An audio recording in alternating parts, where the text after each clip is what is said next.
Hi, Hairbrained fans, friends, and followers all over the world. We are in a really special place today. It's kind of where I started my career, the Sassoon Academy in Santa Monica, with one of my dearest friends in the whole world, Traci Sakosits, who's the North American Creative Director for Vidal Sassoon, of Sassoon Academy, Sassoon Salons. Pretty impressive, amazing stuff. And besides all that, she's one of the most incredible hairdressers who's got an intuition for creating beauty in a unique, creative way. This is her model. Is it Elise? Elise. This is Elise. And yes, you can see she's got very long hair, and she's going to be keeping it long, but getting something creative and fresh. So Traci, it looks like you're already getting started on the haircut. Do you want to fill us in on what's happening and what your plans are? Yeah, I'd love to. Thanks for having me, you guys. It's always great to share hair with Hairbrained and Hairbrained followers and members. So thanks for being here. And we also have some of our students in the room as well. This is our comprehensive class group of students. They're here. These guys are here for 6 weeks. One of them here is here for 8, right? 8 weeks. Nice. Can't get enough. And yeah, long hair, I think it's very relevant, obviously very important as well. Not always what I get to do in my realm of work. I tend to show more short hair for shows and events, but long hair, I think Sassoon is known really just for doing beautiful hair, no matter what the length. So with Elise, she loves her long hair. She's not really sure how long it is, but I've told her it's very long. And we want to work on that. And I think it's important to have really good techniques and haircuts for long hair, especially because in the salon, that's the bulk of what we're doing. It's the bulk of the work. It's the bread and butter, isn't it? Traci, what are some of the foundations of good long hair cutting? I know Sassoon is all about mastering your fundamental haircuts. So when you're training someone and you want them to be really well-rounded in cutting long hair, because I think a lot of people just cut hair, maybe long hair one way, they just kind of pull it all up to a center guide. What are some of the techniques or things that they would learn if they came to a Sassoon Academy class for long hair? Yeah, that's a good point. Well, I think with Sassoon, what we're known for is to be principle-based. And everything that we do stems from the foundations and abides by those principles so that you know what your end result is going to be. And I always talk about having the look in mind first.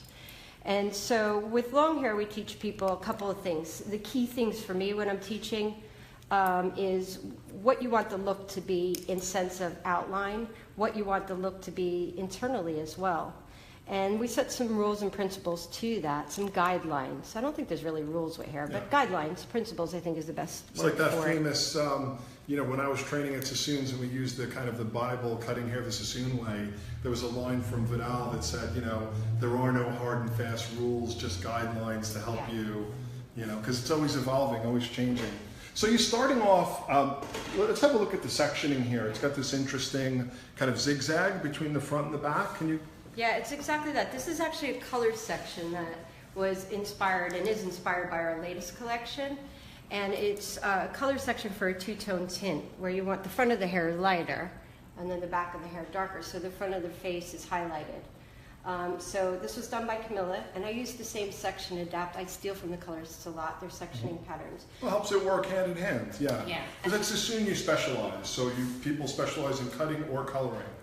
And then you have to work together in harmony. Exactly. Yeah. And sometimes you work right on top of the sectioning, sometimes you go against it. But in this case, I'm working with it.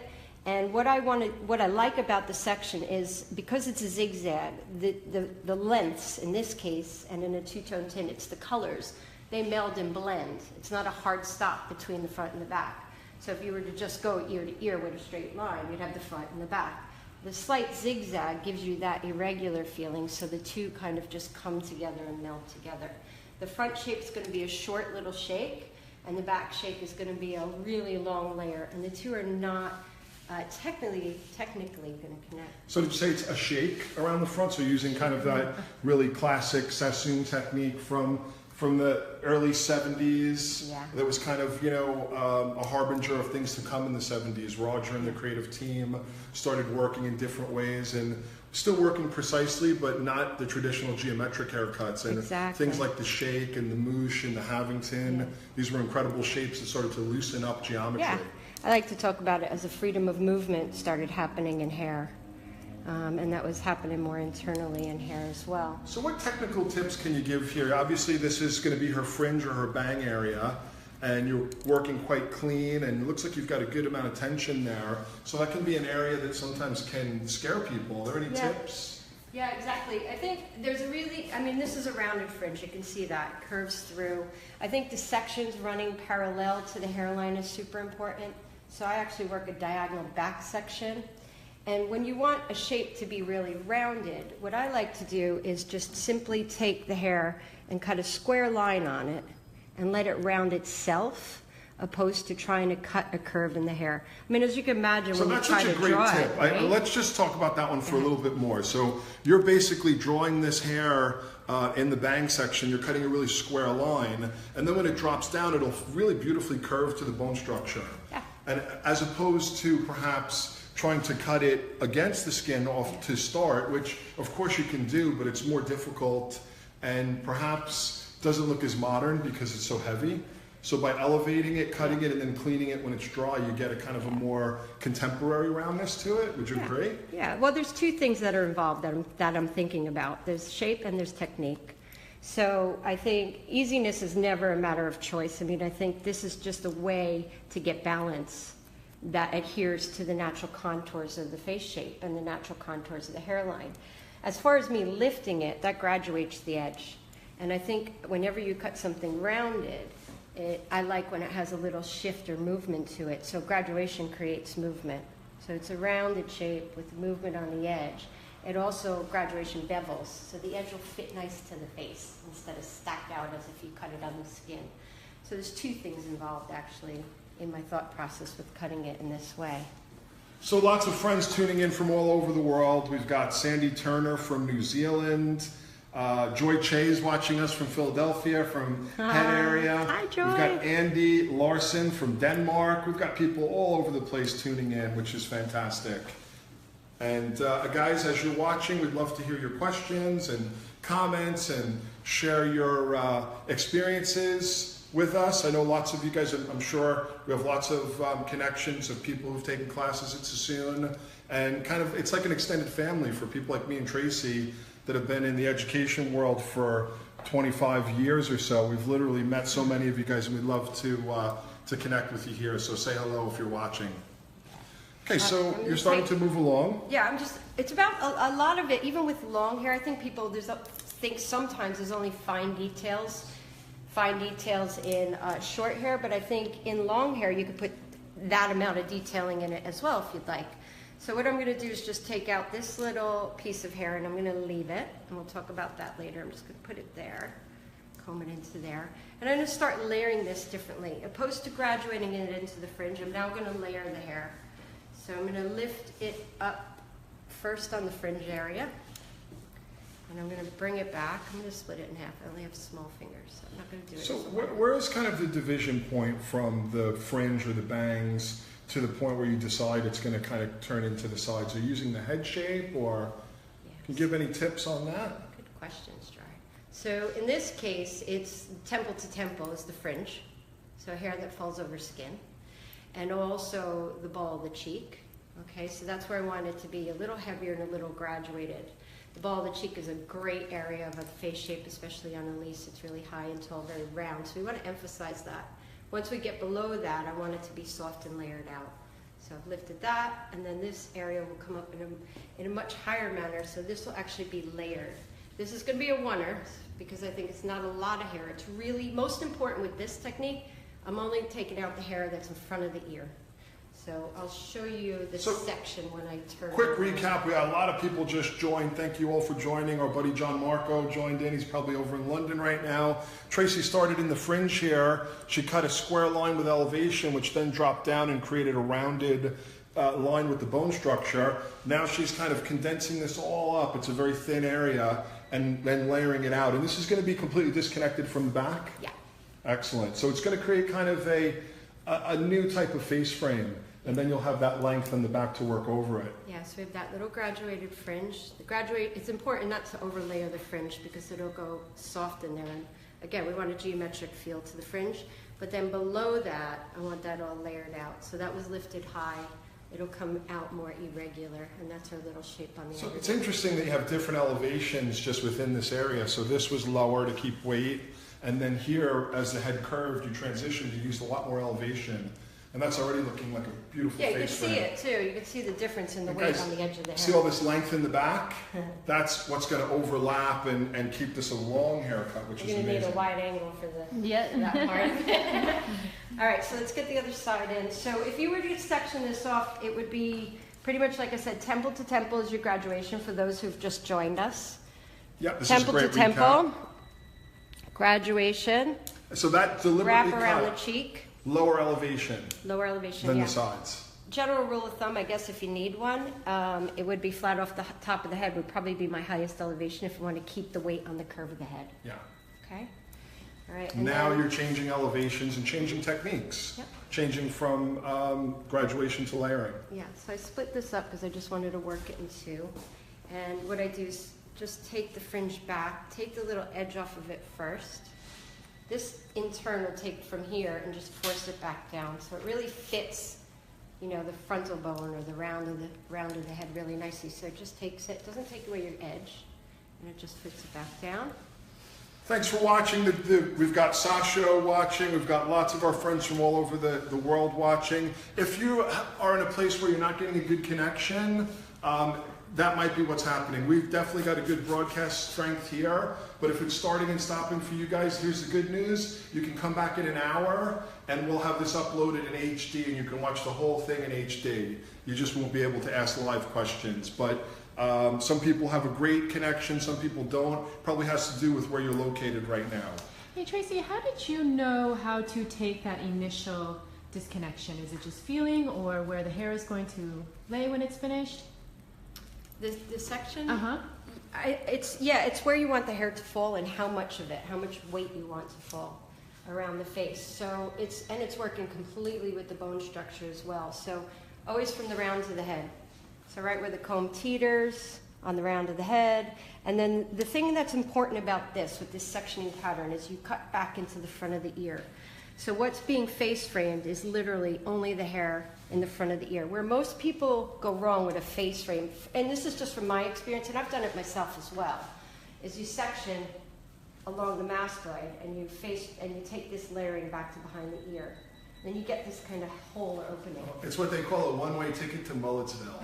Exactly, or that, yeah. Which, if that's what you're looking for, it can be great. And if it's not, it's tears and the long grow-out period. This really is important that this stays on the underneath. So the hair that falls over it, the round of the head is helping that happen. It's so subtle, but that's hairline. brilliant the way Super this important. cuts back in, because then you're still going to have length that falls in front of the shoulder. Yeah, and the important thing about that too is that the length. Brilliant. It is brilliant. A lot of ideas in this. And so yeah, what I like with long hair is that the length, if we're going to leave it, if the front's short and the back's long, that the length comes from right behind the ear here. Again, I want to thank everyone for tuning in from all over the world. Our friend Daniel Gagne from Quebec, thank you. I want to ask all you guys that are watching to hit that share button down in the left-hand corner so all of your hairdresser friends can see it. Yes, please, share hair. Yeah, it's a great way to share hair. Just if everyone could hit that share button right now, that would be fantastic. And if you're having trouble with your connection, you can tune back in later. In about an hour, you'll be able to see this all in HD. Our connection on our end is going great, but sometimes where you are, you might not have a strong enough connection to watch a live video. Okay, if you notice two body position with this, you have to stand at the back for one and at the front for the other side. And the reason for that is I think it's really important that you cut up the angle, meaning you cut up from short to long. What that does is give you a more fluid shape. It'll also get you to kind of be able to go longer if you want. What happens if you do one side this way and then the other side you come in from here, you tend to lose that really beautiful curve in the hair. So can you take us through both sides of the section just in terms of how you stand? Yeah, this side's from the front, depending if you're lefty or righty, but the point I think is to work up the angle with the tip of the scissor. So working and cutting from short to long, so that would be that side. And the other side would be from behind. And if you're lefty, you're in reverse. Awesome. So lots of people have just joined. Thanks for hitting that share button, Mark Swauza or Souza. We appreciate that. Tracy had kind of a very cool zigzag section around the face. She cut in this fringe area, cutting a square line. Now she's working on layering out. Now there's this overlapping length that's going to come over from the back, and that's where the long effect is going to come in for Elise. Looking beautiful already, really framing the bone structure really, really yeah, well. I like that. Cheekbones for days. All right, and then there's just one little part of that zigzag that's left, and that falls over the whole of the shape. I layer that independently just so it's really airy. Just layer that on its own. Just not much, you just take the point So of that it. was like the little corner of the zigzag, and you want that to just drop over. All these little details So that that make the moves difference. differently, opposed to if you tied it all in, it would move the same. So you just have this subtle difference over the surface. You know, the ideas like this are all about being able to add texture to hair without texturizing. And I think that for me is what I always try to challenge. So on this hair, it's fine, and I want to keep the integrity of the hair there, but I really want to create the movement and the visual texture. Now, yesterday was, it's a sad day in the history of Sassoon. It was the anniversary of Vidal's passing. 5 years now. It's 5 years already, wow. Wow. You know, we're in this building and with a brand and a company that, you know, a man started over 60 years ago at this point, I would imagine, is the math. Yeah, over 60 years ago, Vidal started this revolution in haircutting. And it carries on today through people like Traci and Mark Hayes and all the great educators at the academies around the world. And at Hairbrained, we always say that everyone, no matter how you work with hair, whatever your philosophy is, should take a Sassoon class. I think every hairdresser who works with hair on a daily basis, again, even if you have a very, very different philosophy, which is wonderful, you have to take a Sassoon class at some point. It's just something that I think as a hairdresser, if you haven't done, you haven't fully realized, you know, what the craft is about. Traci, how often are you teaching classes here at the Academy? Yeah, good question. A lot more recently, which I love. Because what we've done is we've done a few ideas. There's been a lot of requests to do certain things with me and people that are like, oh, I'd really love to do hair together. And we've made that happen, and we've done it in really accessible ways as well. Well, that's so great to hear because the whole world is becoming more customized, you know, and I think that it's great to hear that at Sassoon there's opportunities to do things like that. Of course, we always think of the traditional discipline, here's class number 1, here's class number 2, but as time progresses, the way you guys are approaching things is progressing. I know you're doing a lot of customized classes. I know you're launching a brand new class that I'm super excited about. And I've heard so many people are interested in and asking questions about the educator class with Traci. Yeah. Can you tell us a little bit about if someone takes that class, what Well, they expect? I've actually finally earned that because now, this year's 25 years with Sassoon in August. Wow. We'll have to have a party 20 later. of those years have been in education. Yeah. So I've earned, I think, Yeah. the right to have a course Yeah. focused on Definitely. education. Excellent. And I'm well, it's my thing, isn't it? It's my passion. I moved here from New York, working in the New York I salon moved here with her. where we followed me all the way. We Yeah. worked together in New York as assistants. Shampooing hair next to each other. Brilliant. Yeah. And from there, I came to the school, and I thought I'd only be here, you know, maybe a couple of years, see We what all it's thought about. that. Yeah. And I've never left. I just fell in love with teaching. So the educator course is dear to my heart, and also I think it's very relevant to now. I mean, the industry now is, and thankfully I think Hairbrained has a lot to do with it, is really educationally driven. People Right. realize how And important it is. everyone has something to offer. Everyone that's had some success out there has something to offer, and independently they can educate. But I think That's that what's goes to happening. your point of, Yeah. you know, training to be a great educator rather than just kind of going for it and Yeah. seeing what happens. I remember being younger and watching some people and thinking, well, I don't understand how to translate that, or I don't understand how to do it. And I thought, for me, my passions always lied in how things work. So first it was hair. I saw a haircut and I thought, how is that cut? And I wanted to know how it was cut. And then when I started teaching, I had all these different levels of students in front of me. And I was like, how do I teach this one what I know, and this one what I know, and this one I know? Because everyone learns differently. So I have one knowledge, but I have to share it in many, many different ways. And that's become really an important thing. And not just physically, but I think also emotionally, how to reach people, how to build their confidence level, all of that. So you're moving into the back now. Obviously this is a crucial part of the haircut. Can you walk us through exactly what you're thinking and how you're choosing that guideline? Yeah, this is, well, I'm choosing the guideline, and one of the most important things for Elise is to maintain the length, right? So I'm really using the length as my guide for the layering. So I'm taking the length, lifting it up as high as possible, so I get the weight out, but maintain the length of the hair. This is a concave layer, it goes against the head shape. And I'm going to follow the head shape around. So thank you all for watching, guys. Thanks for sharing all your love for Sassoon. And Amanda is sharing that she recently took an ABC cut class with Elaine. I'd imagine that was in New York City. Been great. And it's already changed her career for the better.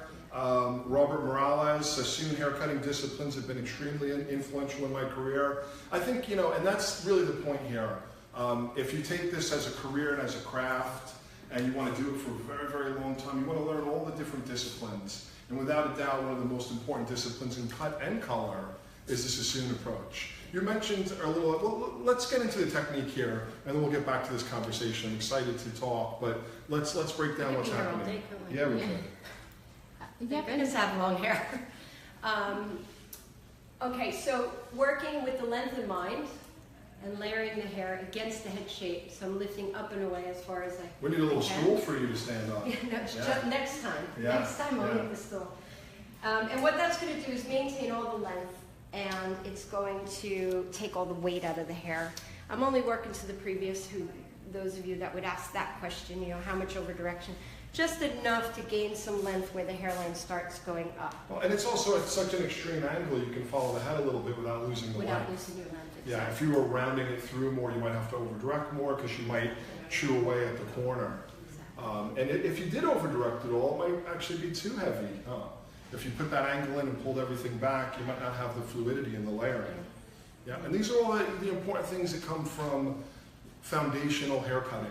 I think that's what we talked about earlier. I think it is, as a beginner in learning, and not in age, but as learning subject matter, as a beginner, you want to learn its principles, and you want to take the right amount of time, and you want to learn it in a very pure, simple way, so that you can go off and practice it.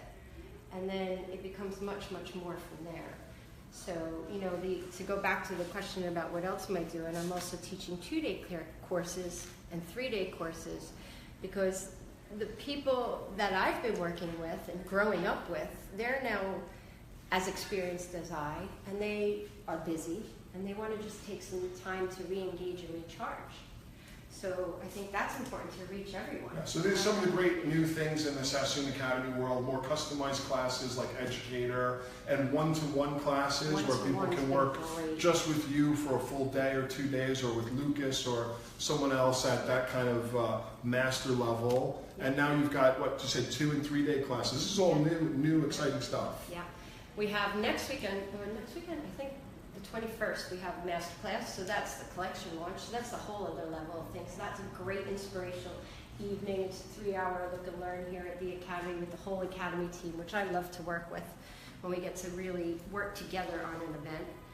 It's for a very small audience, but that's a great one because it's a very visual, and it also gives you background on the collection. So we have a good technical question coming in from Chadell Goodfellow about this section. Why did you section this away? So it looks to me like you're working in 3 different areas. Just to recap, Traci cut a square fringe line in here, which dropped down and created this roundness. And then she kind of concave layered, but to a shorter point. Then she took this top out of the way and is doing what she's doing now. And then tell us why you took that top out of the way and what's happening. That top section, actually Allison's head sheeting it up, and if you look at the head sheet, I love the way Allison drew it. It's up there, Cal, if you can spin around and see that.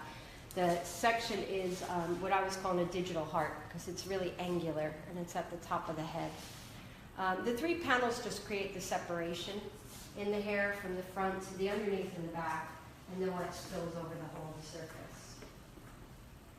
So that's what, my little digital heart. So here's the head sheets. This is Allison working alongside Traci. You can see at Sassoon, it's very important to understand what you're doing and to diagram it out. Something that we had to spend hours learning how to do. Different colors. If you can't do a diagram, the idea is that you can't truly understand the technique. So here's the digital heart that Traci was talking about, the disconnection. Here's the shape through the front and the shape through the back. And we'll go over the color formulas later when Camilla comes in to talk about that beautiful color as it dries off. Let's head back over to Traci and and see the technique again. Yeah, in the heart section, wherever there's points or peaks or angles, or triangles, I guess, in a disconnection, those areas will fall lower and longer and more like a spike. So we've got one in the center back and two or four actually towards the front. And that's what you want to think about with your disconnections. You want to think about how and where the hair falls over the rest of the hair. And again, you're taking your sections up As high. high as I can reach. Yeah, you should have As worn high as I can your big girl boots I today. do have a heel on today, you guys, which is amazing. You need I'm a major usually a trainer. platform. Yeah, and so work against the head. So really clean comb from roots to ends. You can tip the chin down a little bit, which will help you to get up and out of the area of the nape. And then you comb up, and as I come up, I actually move the fingers and the comb together, and then there's my angle right there, my fingers. And then you can lower it. Once you're set, you can lower your fingers to cut the hair. Once you're set away from the head. I mean, a lot of, from teaching, some of my pet peeves is when people don't comb the hair really clean from roots to ends when it's this long. It's equally important. The control of the roots, control the ends. And if you want precision, even though it's going to be a loose look, it being precisely cut is important. So it's long hair with a haircut, not just long hair dressed, or it's long hair that has a definite haircut and a look to it. Once you dress it, then it's fine. You get 2, 3, 4, you get variations of looks.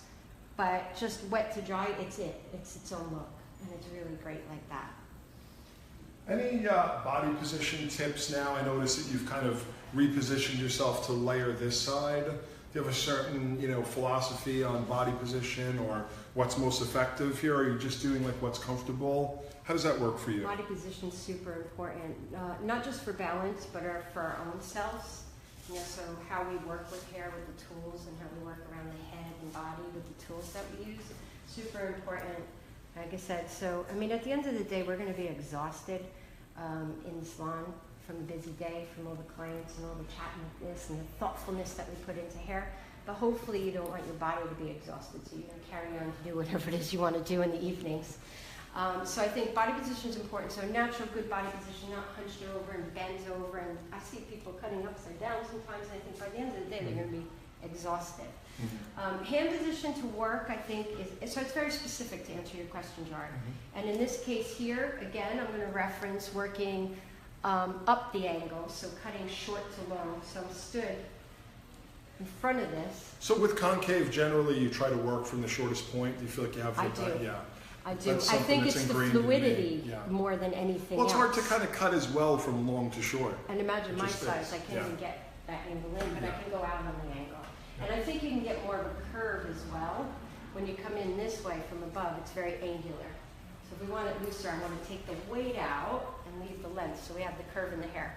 Last section here, last piece. So this is the part that kind of zigged into the front. If people can see that separation between the face frame area and then this area that zigs kind of underneath it, technically, which is a brilliant little thing. I love that. It's an undercut, long hair undercut. Oh, our friend, the Bloody Butcher is watching. Oh boy. Yeah, our friend from Score and Barber, Robert, the Bloody Butcher. Are you going to be at Naha this year? If so, drinks are on the house. Come and see us. Come and see us at the Hairbrained Bar, buddy. Yeah. You'll be broke. Wait a minute. Yeah. So we have an exciting summer coming up. Tracy's got her educator class. And then we've got Naha, and we've got the teach-in at Naha. We're trying to see if we can get Tracy to be there. We're trying to work on the schedule here. But we'll see. Hopefully she'll be there. All right, this is an amazing point when you just flip that around.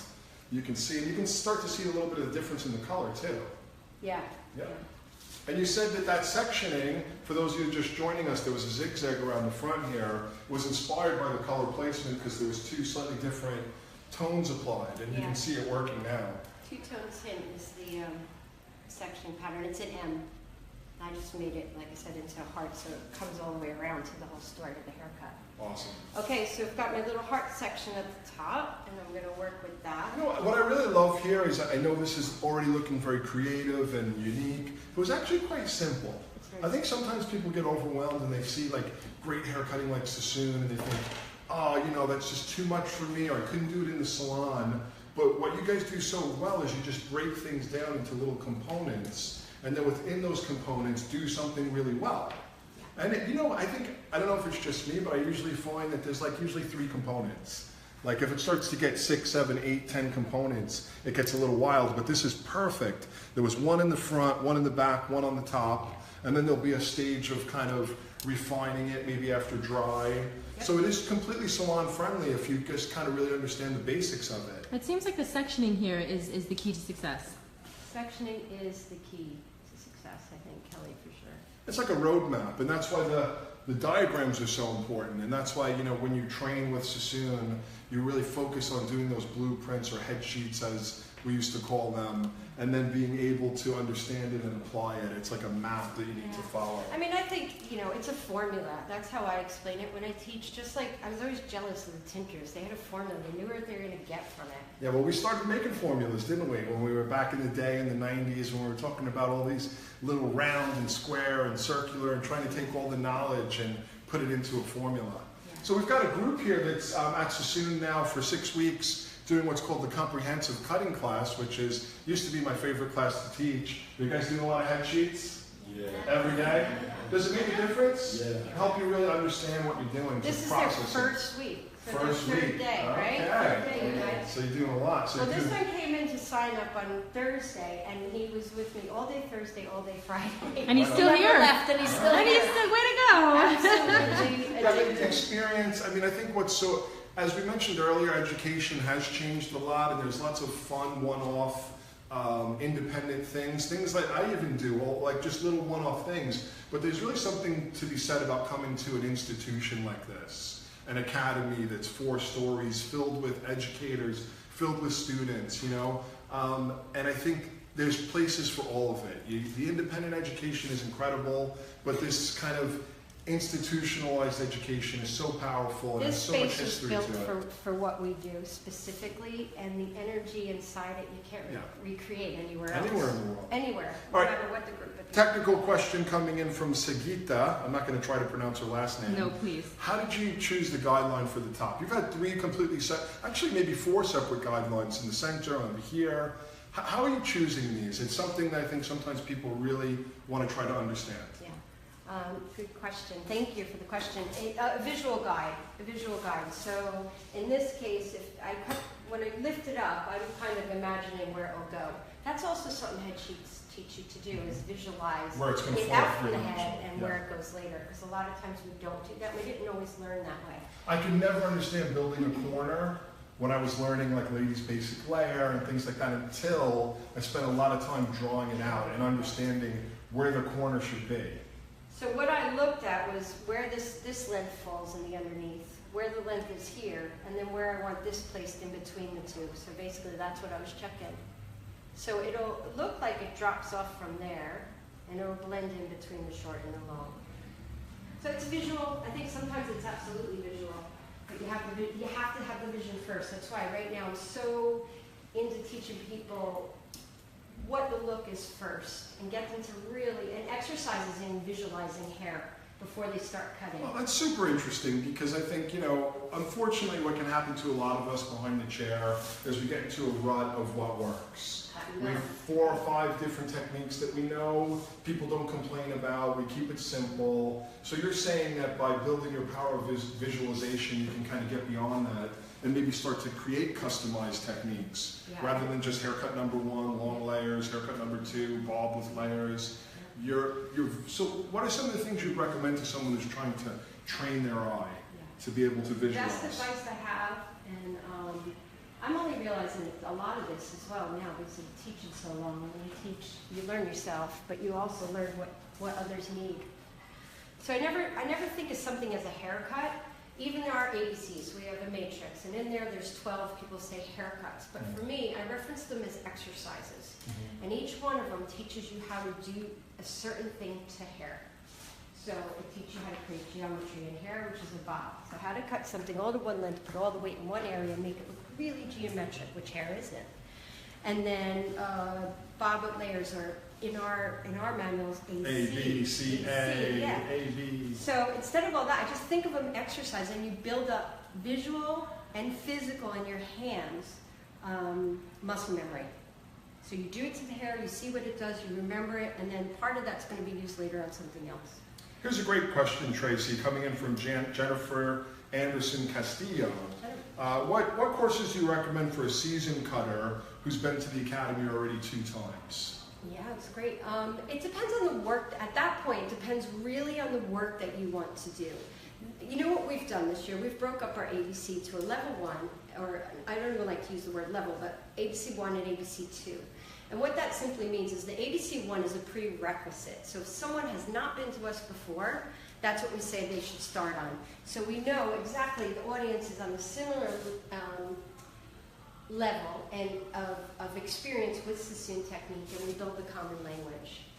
And then ABC 2 is for those who have been to us before and want to really practice their precision, because it takes a long time to get good. It's not just one class. It takes a lifetime. Yeah. I'm still practicing 20 odd years now. And then we have Salon Creative, and that's if you want to do work like this, mix it up. So you've kind of really practiced out all the basics and you feel really good with your precision. But even when I teach a Salon Creative, I challenge everybody to be better in their precision with cutting hair. It's not just a random, oh, we're going to throw out all these sectioning. But the first thing on my list of objectives is to have a higher standard of work when they leave at the end of the week for that. And then from there we have our collections. So that's the really inspirational stuff, the stuff driven every season, spring, summer, autumn, winter. We produce 2 collections that are all technique based, but have different balances and proportions for the moment. So I would say, depending on the level of work that you want, would be either ABC 2, Salon Creative, or Collection. Great. So again, the question there was, what class should someone take if they've already taken a bunch of classes at Sassoon? Thanks for that answer. So now working into the top, this is kind of your 3rd and final tier of layers. We're there. And what are you looking for now? It looks like you've got your whole basic shape in. And what are you looking for to determine, your next steps? Next step is blow dry. So I'm quite happy with all the lengths and where I put them. And so now we want to get a nice finish on the hair. And what I look for when the hair drops down is I just comb it through and I just see that I don't see any stop and start necessarily. You want it to be seamless. And that's kind of what you're getting from, yeah. I mean, the only thing that was cut at a low elevation was the fringe. It should be quite seamless technically without having to really point cut it or slice at this stage, Yep. because of the elevations and the concavity of the shape, yeah? Yep. Concavity. Yeah. Is that an official word? Well, concaveness isn't a word, concavity is a word, yeah. Dazzle them with your vocabulary, right? Amazing. How are you feeling, Elise? Great. Yeah? Has Tracy been cutting I hair was for a while? smiling the whole time. Yeah, you're not freaked on your length. Everything is good. There's some hair that came off. I've only met Elise once, and she was in, and she was recommended me by one of my other models. Elise is a super talented person as well herself. What do you do? Thank you. What do you do? Photography, art, painting. Okay, excellent. It's great when you can kind of I'm work so together. fortunate because of that, because all the people that I get to cut are in the creative environment, and I love that because they're so open and so interested in what and how we do, because it's a design, isn't it? Well, actually, someone along the line here, Richard Carrasco, was asking about the installation that you and Matthew just did. Oh yeah, it was so. Can you talk a little bit about that? Sure, yeah. Again, another client that came into the salon, he was in one of the courses that I was teaching, and he just said, Tracy, I think it's so interesting what you guys do, and that there's such, there's principles of design in hair. I've never realized So you guys made that. some videos of hair shapes, and they're in an art installation right now here in LA. And this Pretty gentleman, cool. he's a curator of a great gallery downtown. Is that Richard Carrasco? No. The gallery is Durden and Ray. Durden and Ray. Durden and Ray. It's downtown LA, and he curated. And it wasn't a hair thing, it was an art thing. It that was you an guys- art gallery. He Awesome. curated Love that. 18, Elevating the craft. 18 artists, Awesome. and we were in it. Awesome. Myself and Matthew. It was great. So now back to the technique. We have Flo, who just I wants to love that. confirm. I love how the short that- hair comes out of here. Yep, Flo just wants to confirm that he or she, it looks like a he from the photo, understands the shape. So basically, can you describe, so the layers in the underneath back were concave, Yeah. and they were just over-directed to the previous. the panel underneath. So they weren't very square. They're more what we call triangular since they were just over-directed to the previous, and concave. And then on the top, what was your guideline going slightly longer towards the front? Shorter towards the front. Okay, so it was kind of rounded on the top. Yep. And what was the over-direction? Was that square? All to the middle. All to the middle. All right, So Flo. that's the most weight that can come out of the hair. So it has that seamless feel dropping over the top. All right, so now starting to power dry the hair a little bit just with your hands. Long hair, to be honest, I work a lot with my hands. It's very rare I use a brush right now. Yeah. I think long hair has a dressed, more natural, dressed but natural feel to it. So I like to just get it moving with my hands first. I work still around and around, or still with technique, underneath first, hairline up. And no nozzle. No nozzle. Don't need a nozzle. I don't need a nozzle unless I'm going to set the hair. I think this is a great opportunity to talk about finishing because as someone that comes from a sassoon background and has been all over different parts of the industry, I think that there's still a lot of misunderstanding of the sassoon philosophy and styling. You know, I think that people think that it's just, you know, maybe because you don't use a round brush, that it's something different from what they do. But, you know, if you were to kind of put it in your own words, how does the sassoon way of finishing, what is it? Can you explain that? Beautiful hair. Finished beautiful hair. I mean, it's not really... Why just this type of brush or this type of brush as opposed to a round brush? Because it's still such a big question. And Well, yeah. I mean, I don't know that it is. I think it's something that people hold on to. well, yeah, they definitely But I hold on to think, it. you know, if somebody said to me and showed me a picture and said, "Could you do my hair like this?" I think of the scissor first. Okay, it needs to have this cut to have that shape, and it goes back to the balance to, you know, cut the shape into the hair. Right, The dressing for me is an accessory, right. so I don't think that there's no ever to that. The tool, a round brush, I don't know. I think it's just a tool that it's become a symbol. But if we do session work or fashion week, would our team have round brush? Yeah, probably. I think that would be really interesting for people to hear. If you have to do a certain type of job and it needs to be done, you do it. Yeah. But really, you know, I think the philosophy is that, you know, as you just said, the cut is the style. So you're cutting the style into the hair, and then either your hands or a brush like this just brings out the The cut. polish, yeah. Yeah. You want polish and shine in hair, and it's the same with beachy wave and dressing hair. We have finishing in our salons. Our team, if somebody comes in, wants to have their hair dressed, we do that. We don't do it alongside. It's a separate appointment. We don't do it alongside the haircut if it's a big service. But if somebody wants this beveled or tongued in a certain way, we would do it. If I try to be smart with it. I use a more editorial technique. So if I wanted body in this, I do like a rope technique. And we show a lot of these now. If anybody hasn't seen our collections, a lot of these techniques now, if you look at our collections, are dressed in 1 or 2 or 3 ways. Yeah, that influence of editorial styling is very current, I think, you know, at least in the past 4 or 5 collections. And I know you guys did something really exciting, which I thought was really, really amazing, where a lot of the members of the senior creative team globally worked with our good friend Sharon Blaine. Yeah. Yeah? I mean, like anything, I think if you want to be good at something, you need to know its principles. So all, for me, I ever needed to know with dressing hair was the basic principle. And finger waves, all the things that you actually learn on a very early stage, you think, I don't need those. Yeah, you need them. You You they're need them. valuable. It's control. I always think of it as controlling hair. Yeah. Whatever the tool or razor, scissors, Right. it's controlling hair and having experience with the materials. And I think it's as simple as that. What, you know, did I mention that Sharon's going to be with us at Teach-In this year? Yeah. So maybe that'll help to make sure that we can get you on stage too. You guys can get together. That would be wonderful to see, you know, such successful women together on stage. Sharon's supposed to be coming to cook at my house, actually. Oh yeah, I'll be there. We for always that. miss those She's doing the times. kitchen takeover.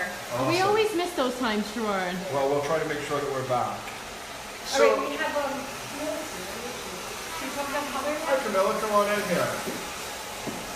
This is Camilla. She's one of the color instructors here at the Academy. I'm sure she's got a more glamorous title than that. She can share it, and she'll talk a little bit about what she did on Elise's color here today. So I think within Elise, what we did today is we had a mixture of different things. There used to be a level 7 red, orange, and gradually we wanted to start going towards a nice sun-kissed golden blonde all over. So So taking inspiration from what we had already on the hair, and also Traci was telling me that last time it was cut, they left it almost this kind of hidden area through the front, which Elise really liked and wanted to make more of a statement with it. So working with the same section, taking an N-shaped section through the front and really sectioning that off, pre-lightening that with bleaching 4% and toning it with Color Touch 916, 90 and 77, just so you have a bit of a warm tone in there, because I had to keep the rest of the base quite warm as well. And then the rest of the base, I took inspiration from previous colour that I've done actually in New York a few years ago, where it was all kind of sawtooth sectioning and everything like that.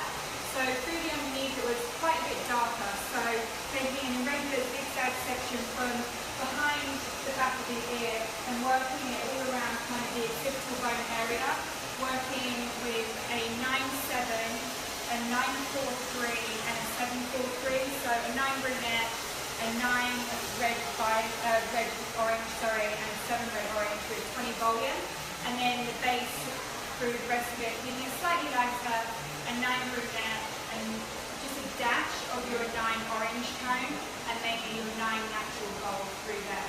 So based on that sectioning and those, would you consider this like a block coloring, or is that something, I keep hearing the term as if it's kind of coming back?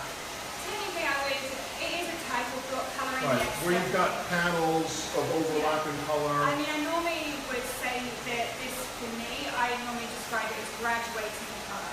Hey, Michael. Going from dark into light. Excellent, excellent. And do you feel, I know that we've gone all the way and went to like microfoils and balayage, and it seems like I just keep hearing more and more about these kind of block applications. Are you seeing that at all? Do you feel like that's something that's happening? Yeah, I think there's many different ways that people are starting to like it. I mean, some people are just doing kind of block colouring all through the perimeter area, keeping the top still natural so you have a bit of that balayage effect.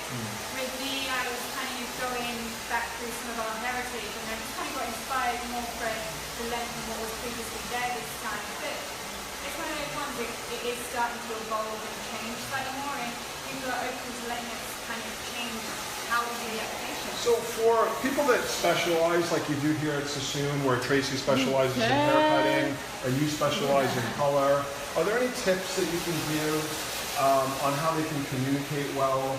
How do you communicate with someone like Traci to find out what she's doing with the shape and figure out the best placement?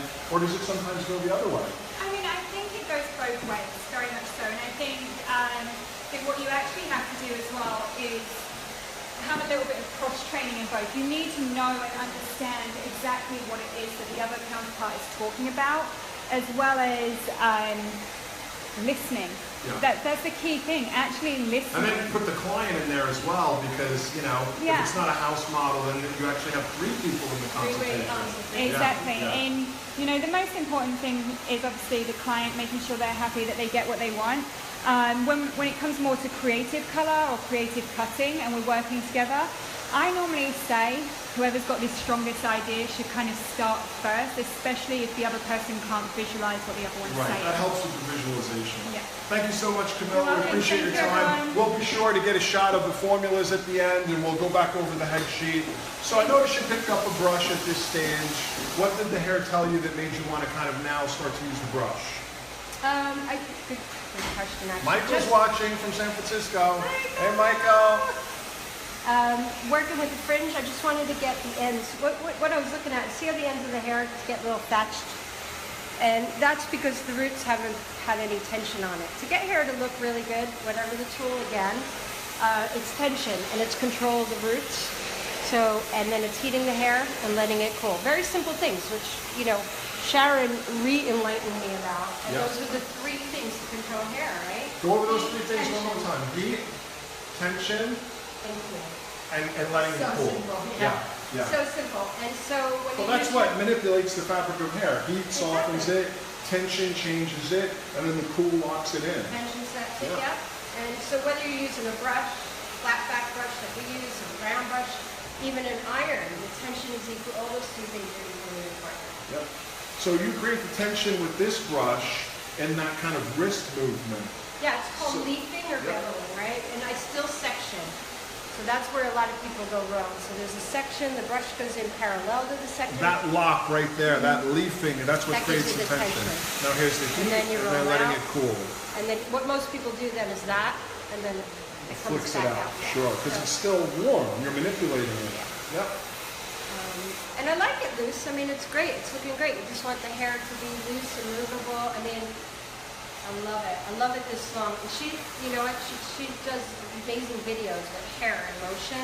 And so I'm hoping You do? she gets her Ooh, the self videos that I want to see. that looks amazing of this right hair. there. Yeah.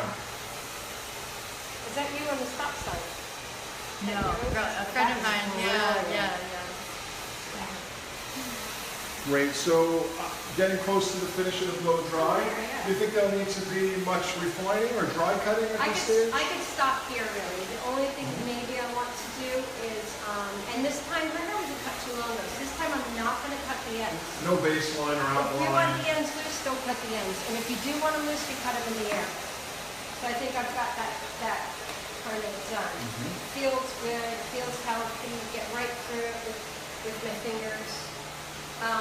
So yeah, I think what I'd like to do is just kind of bevel the fringe, just get the edge of the fringe a little bit, what I call torn. Just have the softer. Ivana, hello. And that's it. And then we're done. We're done. Awesome, looking beautiful. The hair is long and you know, very, very consumer salon friendly, but with Fun a little to bit, cut. fun to cut. I think that's what it comes down to be able to do something a little differently. Anyone that does something the same 5-6 times a day, Bored to death. start to feel like you're like an assembly line worker. Well, you bore yourself. I Yeah, think. You know, absolutely. You just And get you bore tired your of- clients too. And you That's bore your why clients, well. so many clients are always looking for someone new. You know, Yeah, even if they don't want a big change, they want to feel like something was done differently. There was a really successful salon owner. He had multiple salons, and he said whenever a new client came in, whether it was for him or someone else, he would go and ask them why they left. Not to get the gossip or the dirt, but he actually really wanted to know so he didn't make the same Super mistake. important. Yep. And he said 99% out of the time, it was because the client would come in and say they didn't get change. Yeah, they want something fresh. But we know 99% of the time, the clients don't want their hair cut off. Yeah. So fine details are crucial. Yep. That attention to detail, that bespokeness that we can apply on hair when our skills are good, that's the key to it all. Okay, so explain to us now this last little move that you're doing, bending that hair over the fingers and going in with the scissor more vertically. So that just Explain lets it me, to the us. bending of the fingers just lets me elevate higher. I'm only a tiny little thing, so that lets me get the elevation. And then just working straight in just gives me this tipped edge or torn edge, very similar look to the It bottom just of the hair. disrupts the line a little tiny bit, so it's not just a solid blunt line. And but it just slightly. keeps the weight there though. Mhm. So you have control of that. Just gives the edge a little see-through. And that's it, then we're done. We're absolutely finished. I love this. I'm really pleased with it. Color looks gorgeous. Thank you, Camilla. We'll be sure to show a shot of the formulas and the head sheet one final time as Tracy starts to finish up here. Any last thoughts or words you want to share with the audience? Thank you. Thank you for spending time with us. Thank you, Gerard. Thank you to Kelly.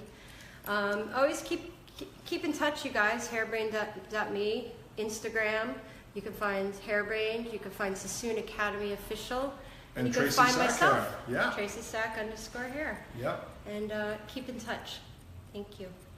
Awesome, guys. Thank you so much. We're going to post a little 10 or 15-second video of the totally completed look so you can see it 360 degrees. We'll put that in the feed I as love Tracy to, finishes one of up. the things that I love about doing this is when the underneath hair could be used in a lot of different ways. It could be pulled out. Yeah. So it just gives it just that A little bit like a fullness, Yeah. kind of. faux fullness. That's Cool, great. right? Looks incredible. Thank you so much, Editorial Tracy. hair, there you go. Thank you, Elise, for being such a great Elise, model. you're looking good. Thanks, Kelly. Maybe Kelly, you can just kind of finish off on the board up here. Sure. We had a few requests to see the head sheet one last time and the formulas, and we'll close it out with that. Thanks, guys.